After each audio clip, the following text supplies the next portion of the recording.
Taste the Daily. நாட்டின் 15வது குடியரசு துணைத் தலைவராக தமிழகத்தைச் சேர்ந்த சிபி ராதாகிருஷ்ணன் பதவியேற்கும் நிகழ்வு தற்பொழுது தொடங்கியுள்ளது. அண்மை செய்தியாக பார்த்துக் கொண்டிருக்கிறோம். திருப்பூரைச் சேர்ந்த மூத்த அரசியல் தலைவர் திரு சிபி ராதாகிருஷ்ணன் அவர்கள் தற்போது இந்தியாவின் 15வது குடியரசு துணைத் தலைவராக பதவி பிரமாணம் ஏற்று வருகின்றனர். இது குறித்த காட்சிகளை தான் நேரலையில் பார்த்துக் கொண்டிருக்கிறோம். திருப்பூரைச் சேர்ந்த மூத்த அரசியல் தலைவர் திரு சிபி ராதாகிருஷ்ணன் தற்பொழுது இந்தியாவின் 15வது குடியரசு துணைத் தலைவராக பதவி பிரமாணம் செய்து வருகின்றனர். இது குறித்த காட்சிகளை பார்த்துக் கொண்டிருக்கிறோம். இந்த வரலாற்று நிகழ்வில் குடியரசுத் தலைவர் திரௌபதி முர்மு அவர்கள் அவருக்கு பதவி பிரமாணம் செய்து வைக்கிறார். மாநிலங்களவை தலைவராக பொறுப்பேற்கும் இந்த பதவியேற்பு தமிழகத்திற்கும் இந்திய அரசியலுக்கும் பெருமை சேர்க்கும் தருணமாகும் என்பது குறிப்பிடத்தக்கது. அண்மை செய்தியாக பார்த்துக் கொண்டிருக்கிறோம். 2025ஆம் ஆண்டு செப்டம்பர் 9 அன்று நடைபெற்ற துணைத் தலைவர் தேர்தலில் தேசிய ஜனநாயக கூட்டணியின் வேட்பாளராக போட்டியிட்ட சிபி ராதாகிருஷ்ணன் எதிர்க்கட்சி வேட்பாளரை வெற்றி கொண்டு 452 வாக்குகள் பெற்று இந்த உயரிய நிலையை அடைந்தார் என்பது குறிப்பிடத்தக்கது. பெருமைப்படும் விஷயம் என்னவென்றால் அவருக்கு எதிர்க்கட்சியில் இருந்த எம்பிக்கள் 15 பேர் வாக்களித்தது மிக முக்கிய ஒரு நிகழ்வாக பார்க்கப்படுகிறது. கோவை மக்களவை தொகுதியின் முன்னாள் எம்பி, தமிழக பாஜக முன்னாள் தலைவர், பல மாநிலங்களில் ஆளுநராக பணியாற்றியவர் என்ற அரசியல் அனுபவம் இன்று அவரை இந்த உயரிய பதவிக்கு கொண்டு வந்துள்ளது.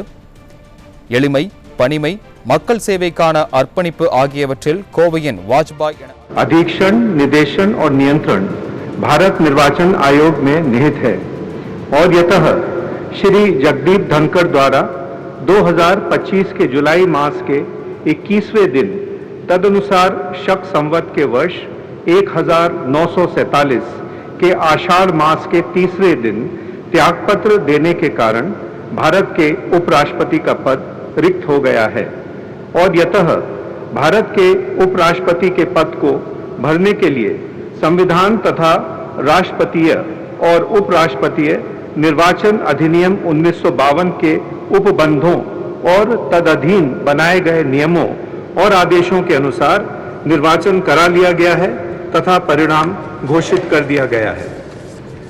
अब इसलिए भारत निर्वाचन आयोग एतद द्वारा प्रमाणित करता है कि श्री सीपी राधाकृष्णन वर्ष 2025 के सितंबर मास के 9वें दिन तदनुसार शक संवत के वर्ष 1947 के भाद्रपद मास के 18वें दिन भारत के उपराष्ट्रपति पद के लिए सम्यक रूप से निर्वाचित हो गए हैं।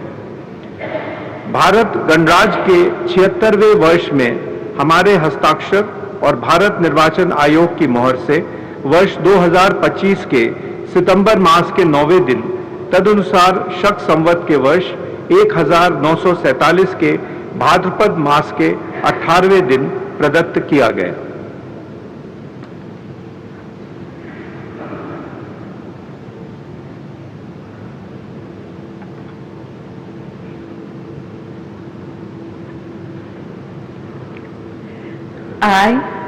I, Chandrapuram Ponusami Radhakrishnan, do swear in the name of God do swear in the name of God that I will bear true faith and allegiance that I will bear true faith and allegiance to the Constitution of India to the Constitution of India as by law established, as by law established, and that I will faithfully discharge the duty and that I will faithfully discharge the duty upon which I am about to enter.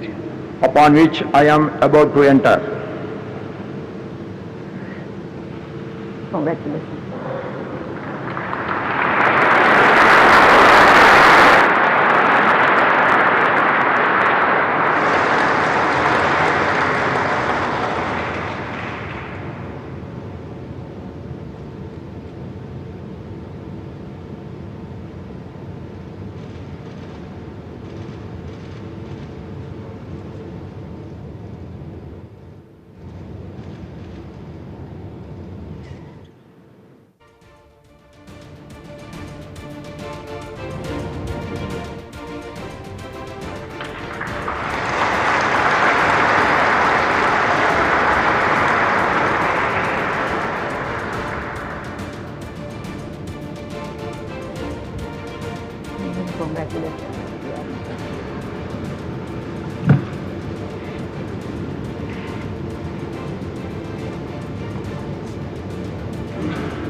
आदरणीय राष्ट्रपति महोदय, आपका आदेश हो तो आज के समारोह की कार्रवाई समाप्त की जाए।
भारतीय गणतंत्र के लिए आज का दिन विशेष बन गया। चंद्रपुरम पोन्नु स्वामी राधाकृष्णन ने देश के 15वें उपराष्ट्रपति के तौर पर शपथ ली है। देश भर की शुभकामनाएं उनके साथ हैं और उम्मीद है कि वो भारत को सशक्त और विकसित बनाने में अपनी रचनात्मक भूमिका निभाते रहेंगे। श्रीमती द्रौपदी मुर्मू ने आज उन्हें तो राष्ट्रपति भवन से अभी आप देख रहे थे ये सीधा प्रसारण, जहां पर नवनिर्वाचित उपराष्ट्रपति सीपी राधाकृष्णन को राष्ट्रपति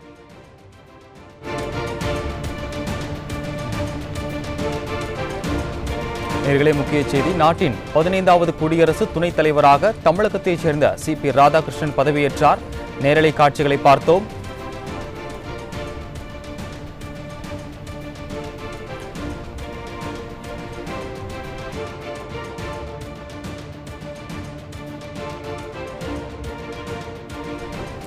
மேலும் இது குறித்து கூடுதல் தகவல்களை அளிக்க வருகிறார் நமது வெளியீட்டு பிரிவு ஆசிரியர் அன்வர். வணக்கம் அன்வர், கூடுதல் தகவல்களை தெரிவிக்கலாம். வணக்கம் ஆகாஷ். தமிழகத்தைச் சேர்ந்த சிபி ராதாகிருஷ்ணன் அவர்கள் தற்போது குடியரசு துணைத் தலைவராக பதவியேற்றிருக்கிறார். இந்த பெருமைமிகு தருணத்தில் அவர் குறித்து தற்போது பார்க்கலாம். திருப்பூரைச் சேர்ந்த மூத்த அரசியல் கட்சி தலைவரும் திரு சிபி ராதாகிருஷ்ணன் அவர்கள் தற்போது இந்தியாவின் 12வது குடியரசு துணைத் தலைவராக தற்போது பதவி பிரமாணம் ஏற்றிருக்கிறார். இந்த வரலாற்று நிகழ்வில் குடியரசுத் தலைவர் திரௌபதி முர்மு அவர்கள் அவருக்கு பதவி பிரமாணம் செய்து வைத்திருக்கிறார். மாநிலங்களவை தலைவராக பொறுப்பேற்ற இந்த பதவியேற்பு நிகழ்வில் தமிழகத்திற்கு இந்திய அரசியலுக்கும் பெருமை சேர்க்கும் தருணமாக இது அமைந்திருக்கிறது. கடந்த 9ஆம் தேதி அன்று நடைபெற்ற குடியரசு துணைத் தலைவர் தேர்தலில் தேசிய ஜனநாயக கூட்டணியின் வேட்பாளராக போட்டியிட்ட அவர் எதிர்க்கட்சி வேட்பாளரை வெற்றி கொண்டு 252 வாக்குகள் பெற்று சிபி ராதாகிருஷ்ணன் அவர்கள் இந்த உயரிய நிலையை அடைந்திருக்கிறார். தற்போது தமிழகத்திற்கு பெருமைப்படும் இந்த விஷயம் என்னவென்றால், அவருக்கு எதிர்க்கட்சியில் இருந்த எம்பிக்களும் 15 பேர் அவருக்கு ஆதரவாக வாக்களித்திருக்கின்றனர். கோவை மக்களவை தொகுதியின் முன்னாள் எம்பியாகவும் தமிழக பாஜக முன்னாள் தலைவரும் பல மாநிலங்களின் ஆளுநராகவும் பணியாற்றிய சிபி ராதாகிருஷ்ணன் அவர்கள் அரசியலில் அனுபவம் மிக்க வாய்ந்தவர். இன்று அவரை இந்த உயரிய பதவிக்கு கொண்டு வந்திருக்கிறது. இந்த அனுபவங்கள் அனைத்தும் எளிமை, பணிவு, மக்கள் சேவைக்கான அர்ப்பணிப்பு ஆகியவற்றால் கோவையின் வாஜ்பாய் என்று அவர் அன்போடு அழைக்கப்பட்ட அவர் இன்று குடியரசு துணைத் தலைவராக நாட்டின் வரலாற்றின் புதிய அத்தியாயத்தை தொடர்ந்திருக்கிறார். தமிழகத்தில் இருந்து வந்த தலைவர்கள் முந்தைய காலங்களில் பல உயர் பதவிகளை வகித்திருந்தாலும் குடியரசு துணைத் தலைவர் பதவியை ஏற்கும் தருணம் இன்று புதிய வரலாற்றை எழுதியிருக்கிறது. தமிழகத்தின் குரல் இந்தியாவின் உயரிய மேடையில் மீண்டும் ஒலிக்கப் போகிறது.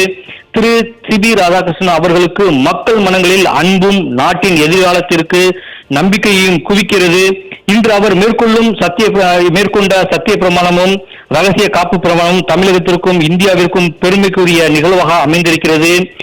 இது குறித்த நிகழ்வை புதுடெல்லியில் குடியரசுத் தலைவர் மாளிகையில் நடைபெற்று வருகிறது. இந்த வரலாற்று சிறப்புமிக்க தருணத்தை நாம் தற்போது நேரில் பார்த்துக் கொண்டிருக்கிறோம். ஆகாஷ், தகவல்களுக்கு நன்றி அன்பர்.